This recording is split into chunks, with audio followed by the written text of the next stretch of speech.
Hey guys, welcome to the 8th lecture of the chapter Respiration in Plants. I am Harish Kumar और इस lecture में हम पढ़ेंगे Krebs cycle के बारे में। क्रेब्स साइकिल जो हमारा टॉपिक है वो अगेन दो पार्ट में डिवाइडेड है। ठीक है, लेक्चर 8 में तो हम पार्ट 1 देखेंगे क्रेब्स साइकिल का और लेक्चर नंबर 9 में हम पार्ट 2 देखेंगे। ठीक, तो चलो पहले पार्ट 1 देखते हैं क्रेब्स साइकिल का और क्रेब्स साइकिल टॉपिक की शुरुआत करते हैं। तो चलो लेक्चर शुरू करते हैं। तो चलिए बात करते हैं क्रेब्स साइकिल की। क्रेब्स साइकिल, ठीक है, इसे हम टीसीए साइकिल भी कहते हैं। टीसीए साइकिल, जो भी इंपॉर्टेंट फैक्ट्स है क्रेब्स साइकिल से रिलेटेड ये मैं यहाँ पे मेंशन करता रहूंगा। सबसे इंपॉर्टेंट पहला पॉइंट तो आप ये याद रखिए कि क्रेब्स साइकिल को हम टीसीए साइकिल यानी कि ट्राई कार्बोक्सिलिक एसिड साइकिल के नाम से भी जानते हैं। ठीक, चलिए नेक्स्ट, आपने पढ़ा था लिंक रिएक्शन के समय पायरुविक एसिड को हम कन्वर्ट करते हैं एसिटाइल कोएंजाइम ए में। ठीक है, एसिटाइल कोएंजाइम ए, इसमें से ये जो कोएंजाइम ए है ये बाहर निकल जाता है, will enter in another link reaction, और किसी दूसरे लिंक रिएक्शन में काम आने के लिए चला जाता है। और एसिटाइल कोएंजाइम का जो एसिटाइल ग्रुप है जो कि 2 कार्बन कंपाउंड है, ये acetyl group further Krebs cycle में एंटर करता है। ठीक है, एसिटाइल कोएंजाइम ए ये पूरा का पूरा कब बना था? लिंक रिएक्शन के दौरान। तो कोएंजाइम में वापस से निकल जाएगा बाहर और दूसरे लिंक रिएक्शन के प्रोसेस में चला जाएगा हेल्प करने। ठीक है, will enter in another link reaction process. Alright, बचा एसिटाइल जो कि क्या, 2 कार्बन कंपाउंड है। अब याद रखिए ऑक्सैलो एसिटिक एसिड नाम का एक कंपाउंड होता है। Oxalo acetic acid 4 carbon compound is already present inside the mitochondrial matrix. ये ऑलरेडी माइटोकॉन्ड्रिया के मैट्रिक्स में प्रेजेंट होता है, क्योंकि क्रेब्स साइकिल कहाँ होने वाला है? माइटोकॉन्ड्रिया के मैट्रिक्स में। माइटोकॉन्ड्रिया के मैट्रिक्स में एसिटाइल ग्रुप कहाँ प्रेजेंट है? माइटोकॉन्ड्रिया के मैट्रिक्स में। अब एसिटाइल और ऑक्सैलो एसिटिक एसिड H2O की हेल्प से, ठीक है, H2O की हेल्प से सिट्रेट सिंथेज एंजाइम के प्रेजेंस में क्या करेंगे? सिट्रिक एसिड में कन्वर्ट हो जाएंगे। कौन? एसिटाइल और ऑक्सैलो एसिटिक एसिड आपस में रिएक्ट करता है H2O के प्रेजेंस में, ठीक है, with the help of H2O with and in the presence of citrate synthase enzyme. इस रिएक्शन को, ये जो रिएक्शन है इसको होने में कौन मदद करेगा? Citrate synthase. और इस रिएक्शन में एक वाटर मॉलिक्यूल काम आता है, ठीक है, with the help of 1 water molecule. ना समझ में आया? तो हम कह सकते हैं कि सिट्रिक एसिड जो कि 6 कार्बन कंपाउंड है, जो कि एसिटाइल ग्रुप के 2 कार्बन कंपाउंड और ऑक्सैलो एसिटिक एसिड के 4 कार्बन कंपाउंड के आपस में रिएक्शन होने से बना है ये सिट्रिक एसिड, ये first product of Krebs cycle है। हम कह सकते हैं first product of Krebs cycle is citric acid. कैसे बना? जब एसिटाइल ग्रुप जाके ऑक्सैलो एसिटिक एसिड के साथ रिएक्ट किया in the presence of H2O, ठीक है, with the help of H2O आप कह सकते हो, इन द प्रेजेंस ऑफ या with the help of citrate synthase enzyme, तो मिला हमें citric acid, 6 carbon compound. It is the first product of Krebs cycle. याद रहेगा आपको? चलिए, citric acid has 3 carboxylic group. ये जो हमारा सिट्रिक एसिड जो कि 6 कार्बन कंपाउंड है ना, इसके पास 3 कार्बोक्सिलिक ग्रुप होता है। Hence citric acid is also known as tri carboxylic acid. क्यों? क्योंकि सिट्रिक एसिड के पास 3 कार्बोक्सिलिक ग्रुप होते हैं, तो सिट्रिक एसिड को हम ट्राई कार्बोक्सिलिक एसिड भी कह सकते हैं। ठीक है, तो इसीलिए क्योंकि फर्स्ट प्रोडक्ट क्रेब्स साइकिल का क्या है? सिट्रिक एसिड, जिसे हम ट्राई कार्बोक्सिलिक एसिड कह रहे हैं, यही कारण है कि हम क्रेब्स साइकिल को टीसीए साइकिल भी कहते हैं। क्रेब्स साइकिल को टीसीए साइकिल क्यों कहा जाता है? क्योंकि जो पहला प्रोडक्ट है क्रेब्स साइकिल का वो है सिट्रिक एसिड और इसका एक और नाम है TCA, try carboxylic acid. Hence the name try carboxylic acid cycle. आप क्रेब्स साइकिल को ट्राई कार्बोक्सिलिक एसिड साइकिल बोलो तो भी सही, आप क्रेब्स साइकिल को सिट्रिक एसिड साइकिल बोलो तो भी सही। ठीक है, क्योंकि पहला जो प्रोडक्ट है वो सिट्रिक एसिड है, तो आप क्रेब्स साइकिल को सिट्रिक एसिड साइकिल भी कह सकते हो। सिट्रिक एसिड का एक और नाम है ट्राई कार्बोक्सिलिक एसिड, तो आप क्रेब्स साइकिल को ट्राई कार्बोक्सिलिक एसिड साइकिल भी कह सकते हो। आई होप इतनी बात आपको समझ में आई होगी। अब आगे बढ़ते हैं। अगर आपसे पूछे कि क्रेब्स साइकिल का सबसे पहला प्रोडक्ट कौन है, फर्स्ट प्रोडक्ट, तो आप कहोगे सर सिट्रिक एसिड है। लेकिन अगर आपसे कोई पूछे ना कि क्रेब्स साइकिल का पहला मेंबर कौन है, first member of Krebs cycle, तो आप कहोगे ऑक्सैलो एसिटिक एसिड, क्योंकि यही ऑक्सैलो एसिटिक एसिड माइटोकॉन्ड्रिया में प्रेजेंट था, पहला मेंबर था जिसने रिएक्शन कराया, ये जाकर रिएक्ट हुआ था एसिटाइल के साथ। ठीक है, 2 कार्बन कंपाउंड, आपस में रिएक्शन हुआ और फिर हमें पहला प्रोडक्ट मिला। तो पहला मेंबर कौन है क्रेब्स साइकिल का? फर्स्ट मेंबर क्रेब्स साइकिल का है ऑक्सैलो एसिटिक एसिड, ठीक। और फर्स्ट प्रोडक्ट कौन है क्रेब्स साइकिल का? तो आप कहोगे सर सिट्रिक एसिड। चलिए अब आगे बढ़ते हैं। अब सुनिए, ये जो सिट्रिक एसिड है जो कि फर्स्ट प्रोडक्ट है क्रेब्स साइकिल का, ये आगे कन्वर्ट हो जाता है सिस एकोनिटिक एसिड में, जो कि 6 कार्बन कंपाउंड है और इस रिएक्शन के समय एक H2O बाहर निकलता है, ठीक। फिर ये जो सिस एकोनिटिक एसिड है ये आगे फर्दर कन्वर्ट होता है आइसोसिट्रिक एसिड में और यहाँ पे एक वाटर मॉलिक्यूल इन्वॉल्व होता है इस रिएक्शन में, एक H2O इस रिएक्शन में यूज होता है H2O। ऑलराइट, तो सिस एकोनिटिक एसिड 6 कार्बन कंपाउंड, ये फर्दर इसमें कन्वर्ट हुआ आइसोसिट्रिक एसिड में, जो कि अगेन 6 कार्बन कंपाउंड।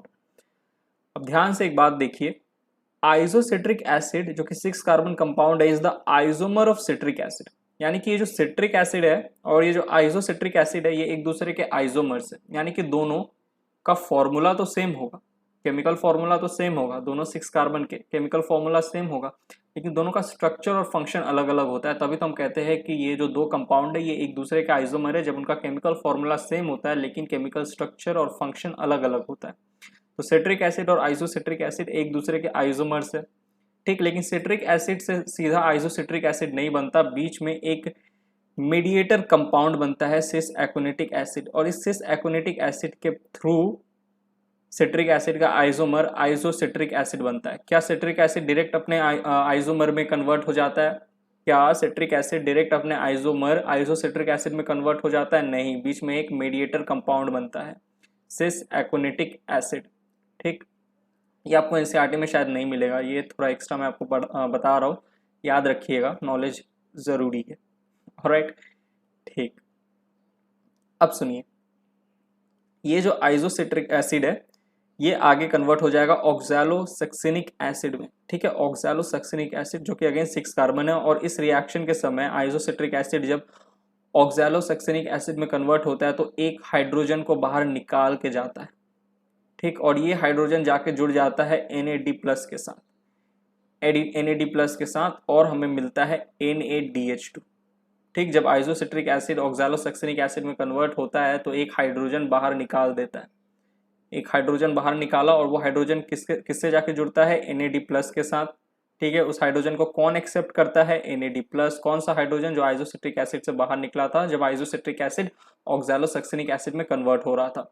भी जो H2O बाहर निकला उसको एक्सेप्ट कौन करेगा? NAD+, और हमें मिल जाएगा NADH2। तो हम कहेंगे कि भैया ऑक्सीडेशन हुआ है यहाँ पे, तो जब आइसोसिट्रिक एसिड ऑक्सैलोसैक्सिनिक एसिड में कन्वर्ट होता है फर्दर तो हम कहते हैं कि यहाँ तो ऑक्सीडेशन हुआ है, हाइड्रोजन का रिलीज हुआ है, रिलीज ऑफ हाइड्रोजन को ही तो हम कहते हैं ऑक्सीडेशन। चलिए, अब ये हमारा ऑक्सैलोसैक्सिनिक एसिड है 6 कार्बन का, अभी तक सब 6 कार्बन के थे, ठीक। अब ये जो ऑक्सैलोसैक्सिनिक एसिड है ये कन्वर्ट होता है अल्फा कीटो ग्लूटारिक एसिड में, जो कि 5 कार्बन कंपाउंड है, यानी कि एक कार्बन कम हो गया, 6 कार्बन से 5 कार्बन, तो वो कहाँ गया? वो CO2 के फॉर्म में, बोलिए, बाहर निकल गया, CO2 के फॉर्म में बाहर निकल गया, ठीक। CO2 के फॉर्म में बाहर निकल गया जब oxalosuccinic acid alpha keto glutaric acid में कन्वर्ट हुआ था। और जब CO2 बाहर निकला तो हम कहते हैं कि डिकार्बोक्सिलेशन हुआ। जैसे H2O का रिलीज होता है तो हम कहते हैं कि ऑक्सीडेशन हुआ, release of H2 isocitric acid. तो ऑक्सैलोसैक्सिनिक एसिड से जब एक कार्बन CO2 के फॉर्म में बाहर निकला, ठीक है, तो हम कहेंगे डिकार्बोक्सिलेशन हुआ है, ठीक है, decarboxylation. Acetyl group of acetyl coenzyme has 2 carbon. ये आपको पता है कि हमारा जो एसिटाइल ग्रुप है एसिटाइल कोएंजाइम का, ये पूरा एसिटाइल कोएंजाइम ए का, एसिटाइल कोएंजाइम ए का जो एसिटाइल ग्रुप है वो 2 कार्बन का है, आपको पता है। और अगर हमें कंप्लीट ऑक्सीडेशन कराना हो एसिटाइल का, for its complete oxidation in Krebs cycle 2CO2 should be removed. जब मैं आपको लिंक रिएक्शन पढ़ाया था, लिंक रिएक्शन देख के आया हूं ना, तो मैंने आपको कहा था कि अगर किसी कंपाउंड का आपको कंप्लीट ऑक्सीडेशन करना है, यानी कि सारे हाइड्रोजन को रिमूव करना है, रिलीज कराना है एक कंपाउंड से, तो उस कंपाउंड में जितने कार्बन है उतने अगर आपने CO2 निकाल दिए तो उस कंपाउंड का कंप्लीट ऑक्सीडेशन हो जाना है। ऑक्सीडेशन मतलब क्या? Release of hydrogen. तो अगर एक कंपाउंड है उसका आपको कंप्लीट ऑक्सीडेशन कराना है, जितने हाइड्रोजन है सब बाहर निकालना है, कंप्लीट ऑक्सीडेशन, तो उस कंपाउंड में जितने भी कार्बन है ना उतने CO2 निकाल दो, तो उस कंपाउंड का कंप्लीट ऑक्सीडेशन हो जाना है। याद कीजिए मैंने आपको जब लिंक रिएक्शन पढ़ाया था तो मैंने कहा था जो पायरुविक एसिड है, राइट, पायरुविक एसिड, उसका हम क्या करते हैं, कंप्लीट ऑक्सीडेशन करते हैं, कंप्लीट ऑक्सीडेशन। तो पायरुविक एसिड से जब हम एसिटाइल कोएंजाइम ए बनाए थे तब हमने एक CO2 निकाला था। लिखना पड़ता है, तुम लोग के लिए लिखना पड़ता है, पता नहीं रिवाइज करके आए हो या नहीं आए हो। पायरुविक एसिड जो था हमारा पायरुवेट 3 कार्बन कंपाउंड है, ठीक है। हमें क्या कराना है, इसका कंप्लीट ऑक्सीडेशन, कंप्लीट ऑक्सीडेशन, ठीक है। तो हमें 3 कार्बन कंपाउंड है, अगर हम 3 CO2 निकाल दिए तो पायरुविक एसिड का कंप्लीट ऑक्सीडेशन हो जाना है। पायरुविक एसिड जब एसिटाइल कोएंजाइम ए में कन्वर्ट हुआ था ड्यूरिंग लिंक रिएक्शन, तो आप याद कीजिए एक CO2 तो तब निकला था, ठीक है, CO2 तब निकला था और NAD प्लस में जाके एक H2 जुड़ा था, पायरुविक एसिड से H2 भी निकला था और NAD प्लस के साथ H2 जाके जुड़ गया था जब एक CO2 हम रिलीज कराए थे पायरुविक एसिड को एसिटाइल कोएंजाइम में कन्वर्ट करते समय लिंक रिएक्शन के दौरान, ठीक है। तो हमने क्या किया, एक CO2 तो निकाल दिया, 3 CO2 निकालना था, हमने एक CO2 निकाल दिया तो बचा माइनस है, ठीक है, -3 CO2 -1 CO2, तो 2 CO2 और हमें क्या करना है, रिलीज कराना है, तो हमारा पायरुविक एसिड का कंप्लीट ऑक्सीडेशन हो जाना है। तो हमने कहा था कि जो एसिटाइल कोएंजाइम का जो एसिटाइल ग्रुप है ना वो अब 2 कार्बन का बचा, ठीक है, 2 कार्बन, एसिटाइल ग्रुप 2 कार्बन का, ये रहा एसिटाइल ग्रुप 2 कार्बन का, acetyl group of acetyl has 2 carbon, बात को समझना, ठीक। तो हमने कहा था कि जब हम क्रेब्स साइकिल चलाएंगे जिसमें ये एसिटाइल ग्रुप काम आने वाला है, तो इसके जो 2 कार्बन है ना हम क्या करेंगे, क्रेब्स साइकिल के दौरान 2 CO2 के फॉर्म में रिलीज करा देंगे, 2 कार्बन जो है वो भी चला जाएगा CO2 के फॉर्म में, तो कंप्लीट ऑक्सीडेशन हो जाएगा पायरुविक एसिड का, क्योंकि इसके कंप्लीट ऑक्सीडेशन के लिए हमें 3 CO2 निकालने हैं, जितने कार्बन है उतने CO2 निकाल दो तो कंप्लीट ऑक्सीडेशन हो जाना है। 3 कार्बन है तो हमें 3 CO2 निकालना है, एक तो हम यहाँ पे निकाल दिए, बचा 2 और CO2, दो CO2 हमने बोला था क्रेब्स साइकिल के समय हम 2 CO2 और निकालेंगे और कंप्लीट ऑक्सीडेशन हो जाएगा। तो यहाँ पे एक CO2 निकाल चुके हम, एक और निकालना है। एसिटाइल कोएंजाइम जो है उसका तो कोएंजाइम ए तो चला गया अनदर लिंक रिएक्शन में, बचा एसिटाइल ग्रुप, एसिटाइल ग्रुप का एक CO2 निकल चुका है, यहाँ पे एक और CO2 निकालना है हमें, तो कंप्लीट ऑक्सीडेशन हो जाएगा। बात समझ में आई?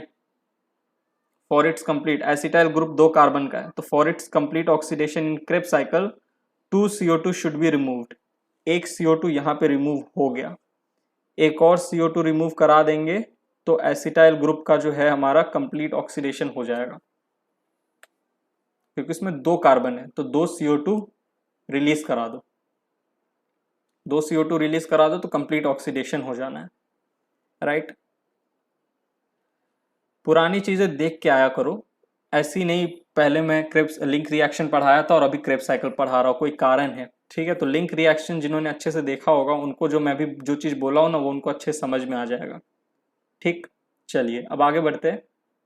अब ये जो हमारा अल्फा कीटो ग्लूटारिक एसिड है, ठीक, ये कन्वर्ट होगा सक्सिनाइल कोएंजाइम ए में, और इस रिएक्शन के दौरान, ठीक है, जब alpha keto glutaric acid succinyl coenzyme A में कन्वर्ट हो रहा है तो एक कोएंजाइम ए कहाँ से आया, एक कोएंजाइम ए इन्वॉल्व हुआ है, सक्सिनाइल कोएंजाइम ए कहाँ से आया, जब ये रिएक्शन हुआ है ना, ये पूरा रिएक्शन, तो इस रिएक्शन में एक COA इन्वॉल्व है, ठीक है, इन्वॉल्व आके जुड़ गया COA, तो हमें सक्सिनाइल कोएंजाइम ए मिला है। ड्यूरिंग दिस रिएक्शन जब alpha keto glutaric acid convert हुआ है सक्सिनाइल कोएंजाइम ए में तो एक CO2 बाहर निकला, ठीक, और यहाँ से अल्फा कीटो ग्लूटारिक एसिड से H2 भी बाहर निकला है, H2 हाइड्रोजन भी बाहर निकला, वो हाइड्रोजन कहाँ जाके जुड़ा, किसके साथ, NAD प्लस के साथ, NAD प्लस के साथ, और हमें NADH2 मिल गया, ठीक। कब, जब अल्फा कीटो ग्लूटारिक एसिड जो कि 5 कार्बन कंपाउंड है कन्वर्ट हुआ सक्सिनाइल कोएंजाइम ए में, ऑलराइट, सक्सिनाइल कोएंजाइम ए में, तो सक्सिनाइल कोएंजाइम ए कितना कार्बन हो जाएगा, 4 कार्बन हो जाएगा, 4 carbon, alpha ketoglutaric acid 5 carbon था, सक्सिनाइल कोएंजाइम में 4 कार्बन क्यों हो गया? क्योंकि एक CO2 देखो ना बाहर चला गया, तो 5 कार्बन से 4 कार्बन हो जाएगा। और COA, यहाँ पे इस रिएक्शन में COA इन्वॉल्व था, COA आके जुड़ा तो हमें सक्सिनाइल कोएंजाइम A मिलेगा। और during this reaction alpha ketoglutaric acid से एक H2O भी, H2 जो है वो रिलीज होगा और वो जाके किसके साथ जुड़ेगा? NAD+ के साथ, और हमें NADH2 मिल जाएगा। तो याद कीजिए, लिंक रिएक्शन के समय हम पायरुविक एसिड को एसिटाइल कोएंजाइम A में कन्वर्ट कर रहे थे, और उस समय क्या CO2 निकल रहा था और H2 भी निकल रहा था, वो जाके NAD+ के साथ जुड़ रहा था और हमें NADH2 मिल रहा था। यानी कि पायरुविक एसिड जब एसिटाइल कोएंजाइम A में कन्वर्ट हुआ था ड्यूरिंग लिंक रिएक्शन, तो क्या हुआ था? एक CO2 बाहर निकला था और NADH2 भी बाहर निकला था। ठीक है, NADH2 मिला था ना हमें, जब NAD+ के साथ हाइड्रोजन जाके जुड़ा था। ठीक, तो NADH2 प्लस CO2 और कोएंजाइम A जाके जुड़ा था। इस रिएक्शन में कोएंजाइम A इन्वॉल्व था, तो हमें एसिटाइल कोएंजाइम A मिला, जो कि क्या एज अ हेल्पर आता है, लिंक रिएक्शन के समय एज अ हेल्पर आता है। तो एसिटाइल ग्रुप में कितने कार्बन है? 2 कार्बन। ठीक, पायरुविक एसिड में कितने कार्बन है? 3 carbon. Pyruvic acid 3 carbon, decarboxylation हुआ यानी कि एक CO2 निकला, इसीलिए 2 कार्बन, और साथ ही साथ ऑक्सीडेशन भी हुआ। NAD+ के साथ एक H2 जाके जुड़ा, जो कि पायरुविक एसिड से एक H2 बाहर निकला था, वो जाके किसके साथ जुड़ा था? NAD+ के साथ, तो हमें NADH2 भी मिला था, NADH2, यानी कि ऑक्सीडेशन भी हुआ। तो हम क्या इस पूरे प्रोसेस को, पायरुविक एसिड से एसिटाइल कोएंजाइम A बनने वाले प्रोसेस को ऑक्सीडेटिव डीकार्बोक्सिलेशन कह सकते हैं? जरूर सर, जरूर कह सकते हैं।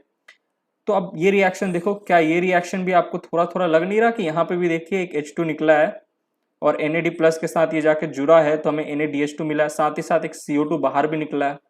यहाँ देखो NADH2 मिला, CO2 बाहर निकला, 3 कार्बन से 2 कार्बन, यहाँ देखो 5 कार्बन से 4 कार्बन, और कोएंजाइम A आके जुड़ा था, यहाँ पे भी देखो कोएंजाइम A आके जुड़ रहा है।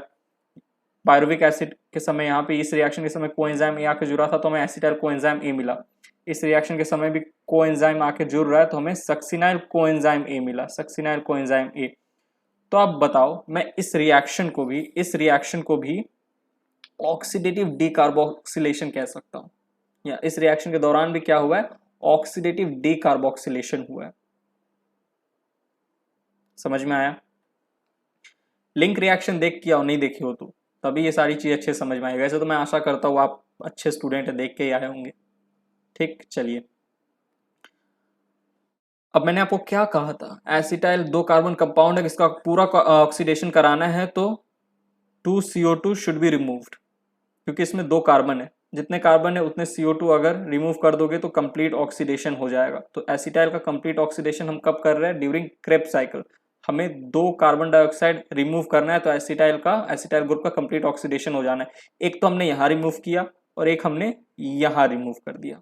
एक कब? जब ऑक्सैलोसक्सेनिक एसिड को अल्फा कीटोग्लूटारिक एसिड में कन्वर्ट किए, तब एक CO2 को हमने रिमूव किया, और जब अल्फा कीटोग्लूटारिक एसिड को further succinyl coenzyme A 5 carbon compound में जब कन्वर्ट किए, 4 कार्बन कंपाउंड में जब कन्वर्ट किए, तब एक CO2 बाहर निकल गया, तो कंप्लीट ऑक्सीडेशन हो गया एसिटाइल का। ठीक, अब कोई CO2 बाहर नहीं निकलेगा, अब कोई CO2 बाहर नहीं निकलेगा। जो पायरुविक एसिड था हमारा 3 कार्बन, वो 2 कार्बन में कन्वर्ट हुआ। ठीक, एसिटाइल ग्रुप 2 कार्बन, ऑलराइट, और फिर उस 2 कार्बन से हमने क्या किया? जो एसिटाइल ग्रुप था उससे 2 CO2 निकाल दिए, तो कंप्लीट ऑक्सीडेशन हो गया। पायरुविक एसिड का कंप्लीट ऑक्सीडेशन हो गया। इनफैक्ट एसिटाइल जो कि क्रेब्स साइकिल में एंटर किया था, उसका भी ऑक्सीडेशन हो गया, क्योंकि हमें पता है pyruvic acid directly Krebs cycle में एंटर नहीं कर सकता। पायरुविक एसिड पहले एसिटाइल कोएंजाइम A में कन्वर्ट होगा, और फिर एसिटाइल कोएंजाइम A का जो एसिटाइल ग्रुप है ना 2 कार्बन का, वो क्रेब्स साइकिल में एंटर करेगा, और इस तरीके से पूरा ऑक्सीडेशन चलेगा। क्योंकि रेस्पिरेशन के समय हमें क्या कराना है? ऑक्सीडेशन कराना है, राइट, ऑक्सीडेशन कराना है। पायरुविक एसिड का, एसिटाइल ग्रुप का कंप्लीट ऑक्सीडेशन हो चुका है। अब कोई CO2 बाहर नहीं निकलेगा, जितना CO2 हमें निकालना था हमने निकाल दिया। ठीक, चलिए अब आगे बढ़ते हैं। अब देखिए, ये जो हमारा सक्सिनाइल कोएंजाइम A था 4 कार्बन का कंपाउंड, ये कन्वर्ट होता है सक्सिनिक एसिड में। ठीक, सक्सिनल कोएंजाइम ए से ये जो कोएंजाइम ए है ये बाहर निकल जाता है और हमें मिलता है सक्सिनिक एसिड। इस रिएक्शन के समय आप देख रहे होगे यहाँ पे जीडीपी जो है उसके साथ एक फॉस्फेट आके जुड़ेगा और हमें जीटीपी मिलेगा। जीडीपी क्या है? Guanosine diphosphate. Guanosine diphosphate convert हो रहा है ग्वानोसाइन ट्राइफॉस्फेट में, तो एक फॉस्फेट आके जुड़ता है जीडीपी के साथ और हमें जीटीपी मिलता है। अब जैसी जीडीपी के साथ फॉस्फेट आके जुड़ा और जीटीपी मिला, ठीक है, अब ये जीडीपी ज्यादा देर तक नहीं रहता, ये जीडीपी फिर फटाक से कन्वर्ट हो जाता है किसमें? जीडीपी में। जीडीपी के साथ फॉस्फेट आके जुड़ा, हमें मिला जीटीपी। दो फॉस्फेट वाला है जीडीपी और ट्राइफॉस्फेट है जीटीपी। अब ये जीडीपी जो है ना, जीटीपी ज्यादा समय तक नहीं रहता, ये जीटीपी फिर कन्वर्ट हो जाता फटाक से जीडीपी में। पहले जीडीपी के साथ फॉस्फेट जुड़ा, जीटीपी मिला। ये जीटीपी ज्यादा देर तक नहीं रहता, ये फटाक से कन्वर्ट हो जाता है वापस से जीडीपी में। तो वापस से जब ये जीडीपी में कन्वर्ट होता है 3 फॉस्फेट से 2 फॉस्फेट, तो एक फॉस्फेट कहाँ गया? एक फॉस्फेट कहाँ गया? वो फॉस्फेट जो है वापस से एडीपी के साथ जाके जुड़ता है और एटीपी मिल जाता है। ये एडीपी कहाँ था? माइटोकॉन्ड्रियल मैट्रिक्स में प्रेजेंट था। जीडीपी भी माइटोकॉन्ड्रिया के मैट्रिक्स में प्रेजेंट था। ठीक, जीडीपी के साथ एक फॉस्फेट आके जुड़ा, जीटीपी मिला। ये जीटीपी ज्यादा देर तक नहीं रहता, ये फटाक से फिर जीटीपी जो है वो जीडीपी में कन्वर्ट हो जाता है। 3 फॉस्फेट 2 फॉस्फेट में कन्वर्ट हो गया, तो एक फॉस्फेट कहाँ गया? कहीं माइटोकॉन्ड्रिया में एडीपी प्रेजेंट था, उसके साथ जाके जुड़ गया और हमें एटीपी मिल गया। हमें एटीपी मिल गया। ऑलराइट, तो हम कहेंगे ये कैसा? यहाँ पे सबस्ट्रेट लेवल फॉस्फोराइलेशन हुआ है, क्योंकि यहाँ पे देखिए किसी तरह का chemi osmosis, proton gradient, electron transport system involve नहीं था। केमी ऑस्मोसिस से याद कीजिए एटीपी बन रहा था, मैंने आपको ये चीज़ ग्लाइकोलाइसिस में बताया है। एटीपी सिंथेसिस के लिए पूरा केमी ऑस्मोसिस प्रोसेस चलता है, बट यहाँ पे कोई केमी ऑस्मोसिस चला नहीं, सीधा एक रिएक्शन था, एक रिएक्शन चला और रिएक्शन के समय डायरेक्ट सिंथेसिस हो गया एटीपी का। जब एक पर्टिकुलर रिएक्शन के समय डायरेक्ट सिंथेसिस होता है एटीपी का बिकॉज ऑफ वन रिएक्शन, जब एक सबस्ट्रेट एक प्रोडक्ट में कन्वर्ट हुआ, एक रिएक्शन चला और इस रिएक्शन के समय डायरेक्ट सिंथेसिस हो गया एटीपी का, तो हम कहते हैं सबस्ट्रेट लेवल फॉस्फोराइलेशन हुआ है सर। सबस्ट्रेट लेवल फॉस्फोराइलेशन हुआ है। जब एक केमिकल रिएक्शन के समय डायरेक्ट एटीपी का सिंथेसिस हो जाता है तो हम कहते हैं सबस्ट्रेट लेवल फॉस्फोराइलेशन। ठीक, देखिए जब आप एनसीईआरटी पेज नंबर 232 पढ़ रहे होंगे तो आपको एक स्टेटमेंट मिलेगा, एक पूरा का पूरा इतने लाइन मिलेंगे, मैं एक बार पढ़ के सुना देता हूँ ताकि आप कंफ्यूज ना हो। During the conversion of succinyl coenzyme A to succinic acid a molecule of GTP synthesize, ये जीटीपी बनता है। ठीक, जीडीपी के साथ एक फॉस्फेट आके जुड़ता है, पर ये जीटीपी ज्यादा देर तक नहीं रहता, ये वापस जीडीपी में कन्वर्ट हो जाता है। This is a substrate level phosphorylation. Substrate level phosphorylation बोला है क्यों? क्योंकि जब ये जीटीपी जीडीपी में कन्वर्ट होता है तो एक फॉस्फेट बाहर निकलता है ना, 3 फॉस्फेट 2 फॉस्फेट में कन्वर्ट हुआ है, ये फॉस्फेट जाके एडीपी के साथ जुड़ता है और हमें एटीपी मिल जाता है। In a coupled reaction GTP is converted to GDP. ठीक है, GTP is converted to GDP. Coupled reaction, कौन सा कपल्ड रिएक्शन? एक रिएक्शन ये चला और एक और चला, coupled reaction with the simultaneously synthesis of ATP from ADP. Sorry, वापस से पढ़ रहा हूं। In a coupled reaction GTP is converted to GDP with simultaneous synthesis of ATP. ये दोनों को कपल्ड रिएक्शन बोला गया, मैं गलती से इन दोनों को कपल्ड रिएक्शन बोल दिया, नहीं, ये कपल रिएक्शन है। जब जीटीपी जीडीपी में कन्वर्ट होता है ना तो एक और रिएक्शन चलता है, दो को हम कपल बोलते हैं ना, तो एक ये रिएक्शन है और एक ये रिएक्शन है, दोनों कपल रिएक्शन है। तो जब जीटीपी जीडीपी में कन्वर्ट हुआ तो एक और कपल रिएक्शन चला, जहां जो फॉस्फेट निकला था ना, जब 3 फॉस्फेट 2 फॉस्फेट में कन्वर्ट हुआ था, ठीक, तो ये जो फॉस्फेट निकला था ये इस कपल रिएक्शन एडीपी के साथ जुड़ता है और एटीपी बन जाता है। साइमल्टेनियस से चलता है, simultaneous synthesis of ATP from ADP. ATP का सिंथेसिस हो गया फ्रॉम एडीपी से, जब इसके साथ ये फॉस्फेट आके जुड़ा। कौन सा फॉस्फेट? जब 3 फॉस्फेट जीटीपी कन्वर्ट हुआ 2 फॉस्फेट जीडीपी में, तो एक फॉस्फेट कहाँ गया? वही एक फॉस्फेट एडीपी के साथ जुड़ा। ऑलराइट, तो ये जो दो रिएक्शन है ना, ये जो दो रिएक्शन, ये कपल रिएक्शन, ये जो कपल रिएक्शन की बात की जा रही है ना, GTP is converted to GDP और simultaneously ADP is sorry ATP synthesized from ADP. ये देखो, synthesis of ATP from ADP. तो आई होप आपको अब जब आप ये स्टेटमेंट पढ़ोगे तो किसी तरह का कोई कंफ्यूजन नहीं रहेगा। वापस एक बार बोल देता हूँ, सक्सिनाइल कोएंजाइम ए कन्वर्ट हुआ सक्सिनिक एसिड में, 4 कार्बन कोएंजाइम ए बाहर निकल गया, क्योंकि सक्सिनिक एसिड में आपको कहीं कोएंजाइम ए दिख रहा है क्या? नहीं, सक्सिनिक एसिड है। सक्सिनाइल कोएंजाइम ए से कोएंजाइम ए बाहर निकला, ठीक है, इस रिएक्शन के समय, और सक्सिनिक एसिड मिल गया हमें। इस रिएक्शन के समय जीडीपी में एक फॉस्फेट आके जुड़ा और हमें जीटीपी मिला।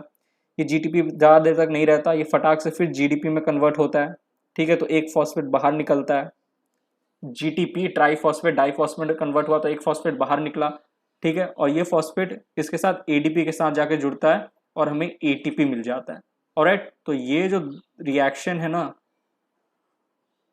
ये दोनों रिएक्शन जो मैंने एक साथ, दोनों सटे हुए कपल है, दोनों चिपके हुए, ठीक है, कपल रिएक्शन है, कपल रिएक्शन। यहाँ देखो दोनों चिपके हुए, कपल रिएक्शन।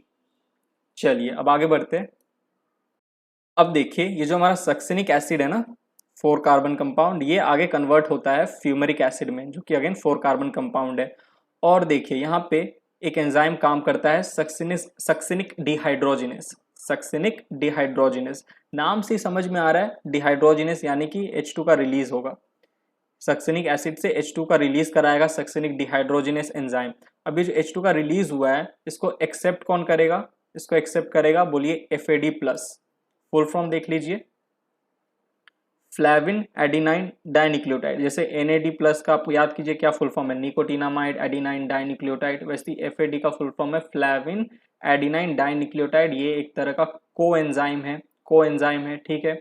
कोएंजाइम क्या करता है? It is necessary for the function of the enzyme, ताकि एंजाइम अच्छे से फंक्शन कर सके, इसीलिए कोएंजाइम प्रेजेंट होता है। तो सक्सिनिक डिहाइड्रोजिनेस अच्छे से फंक्शन कर सके, इसीलिए कोएंजाइम FAD+ प्रेजेंट होता है। क्योंकि सक्सिनिक डिहाइड्रोजिनेस का काम क्या है? H2 का रिलीज कराना। अब H2 का रिलीज होगा तो उसको एक्सेप्ट कौन करेगा? FAD+। तो FAD+ जरूरी है ताकि ये सक्सिनिक डिहाइड्रोजिनेस अच्छे से फंक्शन करा सके, ये अच्छे से H2 का रिलीज कराएगा, और उसको एक्सेप्ट करने के लिए FAD+ पहले से बैठा रहता है कि तू रिलीज तो करा सक्सिनिक डिहाइड्रोजिनेस, मैं जो H2 रिलीज होगा उसको एक्सेप्ट कर लूंगा। तो सक्सिनिक एसिड से H2 रिलीज कराने का काम सक्सिनिक डिहाइड्रोजिनेस का, और ये H2 रिलीज हुआ है, इसको एक्सेप्ट कौन करेगा? FAD+। अब यहाँ पे देखिए रिलीज हुआ है H2 का, तो हम कह सकते हैं कि सर यहाँ पे तो ऑक्सीडेशन हुआ है, राइट। और जब सक्सिनिक एसिड का आप ऑक्सीडेशन करते हो तो आपको फ्यूमेरिक एसिड मिलता है। इतनी बात अच्छे से समझ में आई होगी आप लोगों को, कुछ बड़ा रॉकेट साइंस नहीं था। आगे बढ़ते हैं। Fumaric acid again malic acid में कन्वर्ट होता है, 4 कार्बन, क्योंकि अब CO2 रिलीज नहीं होगा, अब कार्बन नहीं हटने वाला। यहाँ देखो CO2 रिलीज हो रहा था तो 6 कार्बन से 5 कार्बन, यहाँ CO2 रिलीज हो रहा था तो ये 5 कार्बन से फिर 4 कार्बन। अब CO2 का रिलीज नहीं होना है क्योंकि एसिटाइल ग्रुप का कंप्लीट ऑक्सीडेशन हो चुका है, ठीक। तो फ्यूमेरिक एसिड 4 कार्बन, उससे मैलिक एसिड 4 कार्बन बना, और यहाँ पे एक H2O इन्वॉल्व है इस रिएक्शन में। फिर ये मैलिक एसिड जो है आगे जाके ऑक्सैलो एसिटिक एसिड में वापस कन्वर्ट हो जाएगा, और यहाँ पे मैलिक एसिड से एक H2 रिलीज होगा, वो जाके NAD+ के साथ जुड़ेगा और हमें यहाँ पे एक NADH2 मिल जाएगा। यानी कि यहाँ पे क्या हुआ? ऑक्सीडेशन हुआ। ये पूरा प्रोसेस क्रेब्स साइकिल का कहाँ चलता है? माइटोकॉन्ड्रिया के मैट्रिक्स में, माइटोकॉन्ड्रिया के मैट्रिक्स में। हमने क्रेब्स साइकिल को साइकिल क्यों कहा है? क्योंकि देखिए शुरुआत कहाँ से हुई क्रेब्स साइकिल की? First member of Krebs cycle जो कि ऑक्सैलो एसिटिक एसिड था, इसके साथ एसिटाइल ग्रुप आके रिएक्ट किया था in the presence of H2O with the help of enzyme citrate synthase, और हमें सिट्रिक एसिड फर्स्ट प्रोडक्ट मिला था। यानी कि शुरुआत कहाँ से हुई थी प्रोसेस की क्रेब्स साइकिल की? यहाँ से, ऑक्सैलो एसिटिक एसिड से, और एंड भी कहाँ हुआ? ऑक्सैलो एसिटिक एसिड के फॉर्मेशन से, ठीक है। तो जहां से एक प्रोसेस शुरू हुआ घूमकर वहीं आके एंड हो गया, तो हम कहते हैं कि एक साइक्लिक प्रोसेस है, साइकिल हुआ है, पूरा साइकिल चला है, ठीक। तो क्रेब्स साइकिल बोल रहे हैं, ऑलराइट। इसका एक और नाम है TCA try carboxylic acid cycle, या आप इसे सिट्रिक एसिड भी बोलिए, एक ही बात है। अब मैंने आपको कहा था क्रेब्स साइकिल 2 पार्ट में होने वाला है, पढ़ाऊंगा मैं। लेक्चर 8 में तो हमने पार्ट 1 देखा, पार्ट 2 हम देखेंगे लेक्चर नंबर 9 में, ठीक है। ये लेक्चर में हम अभी तक इतना ही देखेंगे पार्ट 1 में। लेक्चर नंबर 9 जब मैं पढ़ाऊंगा उसमें क्रेब्स साइकिल के बारे में और भी चीजें जानेंगे, जैसे कि क्रेब्स साइकिल चला, ठीक है, इसका सिग्निफिकेंस क्या है, क्योंकि क्रेब्स साइकिल कब चलता है? During aerobic respiration. Cell respiration क्यों करता है? क्योंकि उसको एनर्जी बनाना है, ठीक है। तो क्रेब्स साइकिल से भी सेल को क्या करना है? एनर्जी बनाना है, तभी ये प्रोसेस चल रहा है, एरोबिक रेस्पिरेशन, ठीक है, एरोबिक रेस्पिरेशन है क्रेब्स साइकिल। तो हम अगले लेक्चर में ये देखेंगे कि सिग्निफिकेंस क्या है क्रेब्स साइकिल का, ये जो NADH2 बना है, ये FADH2 बना है, ATP बना है, ये सब बना है, तो सिग्निफिकेंस क्या है, कैसे क्रेब्स साइकिल से एनर्जी मिलेगा सेल को, कैसे इससे एनर्जी बनाएगा सेल क्रेब्स साइकिल प्रोसेस करके, ये सारी चीज़ें हम अगले लेक्चर नंबर 9 में देखेंगे जब हम पार्ट 2 पढ़ेंगे क्रेब्स साइकिल का। तो अभी तक इस पार्ट 1 को आप अच्छे से पढ़िए, अच्छे से समझिए, जो भी पुरानी चीज़ें मैं पढ़ाता हूँ उस चीज़ों को अपने दिमाग में रखिए, क्योंकि वो आगे वाले लेक्चर में काम आता है। ये फिजियोलॉजी है, फिजियोलॉजी में आप एक लेक्चर पढ़ोगे, जब दूसरा लेक्चर पढ़ने जाओगे तो पहला वाला लेक्चर आपको समझ में आना बहुत ज़रूरी है। यहाँ पे एनिमल किंगडम नहीं चल रहा है कि एक फाइलम का एक कैरेक्टरिस्टिक पढ़ा, बार बार मैं आपका एनिमल किंगडम का एग्जाम्पल देता हूँ क्योंकि एनिमल किंगडम रटने वाला है, फिर स्टूडेंट समझ लेते हैं कि बायोलॉजी पूरा रटने वाला ही है। बायोलॉजी रटने वाला नहीं है, बायोलॉजी समझ के रटने वाला सब्जेक्ट है। रटना है ही at the end of the day, but समझ के रटना है, नहीं तो खिचड़ी बन जाएगा। क्योंकि समझ के जब आप रटोगे तो जल्दी याद होता है, बिना समझे रटोगे तो फिर वही, वो क्या, वो मूवी में कौन था वो, 3 इडियट में साइलेंसर, हाँ उसी की तरह रटते रहोगे। साइलेंसर ही था ना, हाँ वही तो था शायद ठीक है चलो, तो आपको क्या समझ के रटना है, तो पुरानी लेक्चर्स देखिए। ठीक है, जैसे मैंने आपको कहा ना, लिंक रिएक्शन आपको अच्छे से समझ में आया है तो क्रेब्स साइकिल अच्छे से समझ में आएगा, तो लिंक रिएक्शन अच्छे से पढ़ लीजिए। फिर आपको मैं क्रेब्स साइकिल का पार्ट 2 पढ़ाऊंगा, तो उसके लिए आपको क्रेब्स साइकिल का पार्ट 1 ऑब्वियसली आना बहुत ज़्यादा ज़रूरी है। तो जब मैं पार्ट 2 पढ़ाऊंगा तो पार्ट 1 आप रिवाइज कर लेना एक बार। इसलिए तो मैं यहाँ पे फैक्ट्स लिख देता हूँ, पॉइंट्स लिख देता हूँ, ताकि बार बार आपको 30 मिनट 40 मिनट का लेक्चर नहीं देखना पड़े। आप बगल में लिखे पॉइंट्स को पढ़ लो और इस पूरे साइकिल को देख लो, क्रेब्स साइकिल को, तो आपका फटाक से रिवीजन हो जाए। ठीक, चलिए तो मिलते हैं आपसे अगले लेक्चर में। Bye, thank you, take care.